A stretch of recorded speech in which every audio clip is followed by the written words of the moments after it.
Hey everyone, in today's video, we are going to settle one of the most common doubts Salesforce developers have while working with OmniStudio. That is, when should you use an integration procedure and when should you go for a DataRaptor? It is super important decision because both tools are powerful and they are designed for very different purposes. By the end of this video, you'll clearly understand what each one of them does and where they shine and when to pick one over the other. What is a DataRaptor? You can think of a DataRaptor like a mini data engine inside OmniStudio. It is built to help you extract, transform, and load Salesforce data. That means you can pull data from an object, write to it, and even reshape your JSON without ever writing Apex. It is one of the key low-code tools that OmniStudio gives you. There are actually a few types of DataRaptors available. First, there is the extract, which pulls data from Salesforce using SOQL style configuration. Then you have the load, which is used to write data into Salesforce objects. There is also the transform DataRaptor. This one doesn't touch the Salesforce database at all. It just reshapes JSON like flattening or mapping nested structures. And finally, there is the turbo extract, which is like the superfast version of extract, optimized for simple read-only operations. So in short, if your use cases involve working with one object at a time and you are mostly moving data from or to Salesforce, DataRaptors are what you want. Now, let's talk about integration procedures or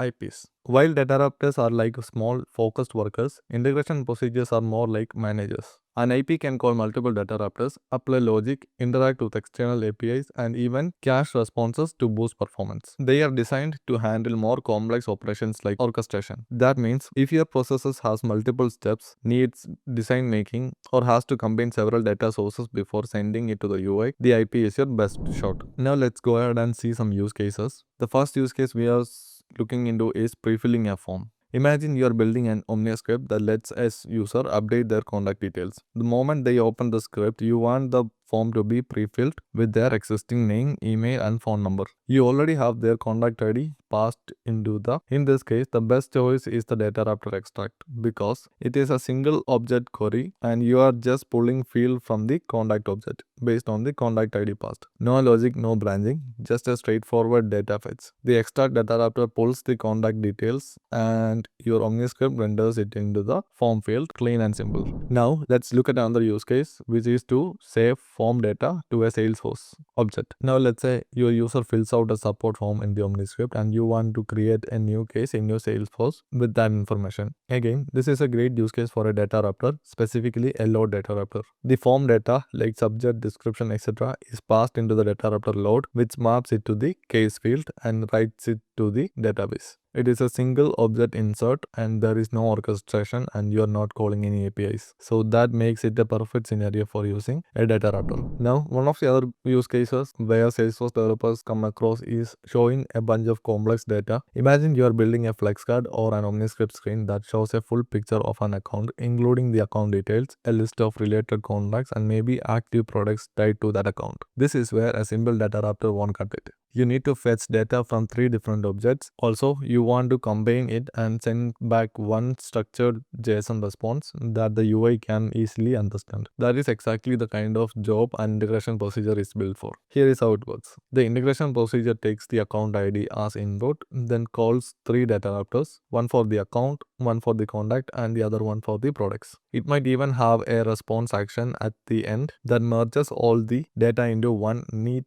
JSON object ready to be used by the UI. Now, let's look at one more example, which is transforming JSON data. Sometimes you do not need to touch Salesforce at all. You just want to reformat some JSON data. Now, let's look at one more use case, which is transforming JSON object or JSON data. Sometimes you do not need to touch Salesforce at all. You just want to reformat some JSON data. Say you have a nested JSON object like this, but your DataRaptor load or UI needs it to be flat like this. That's where the DataRaptor transform comes in. It doesn't fetch or save any data. It just reshapes what you already have. It's perfect for cleaning up input or output between different components. So those were some of the use cases which you require to choose between either a DataRaptor or an integration procedure. Now, before wrapping up, let's quickly talk about some pitfalls to watch out for. So if you try to do too much with a DataRaptor, like joining multiple objects or applying complex logic, you will quickly hit a wall. It's built for focused single object operations. And while you can nest DataRaptors inside IPs, if you start too many without proper design, it can really slow things down. On the flip side, integration procedures are super powerful, but that also means they can get messy if you are not careful. Without modular design, they can become hard to debug and maintain. So Here are the key takeaways. Use a DataRaptor when you want simple, direct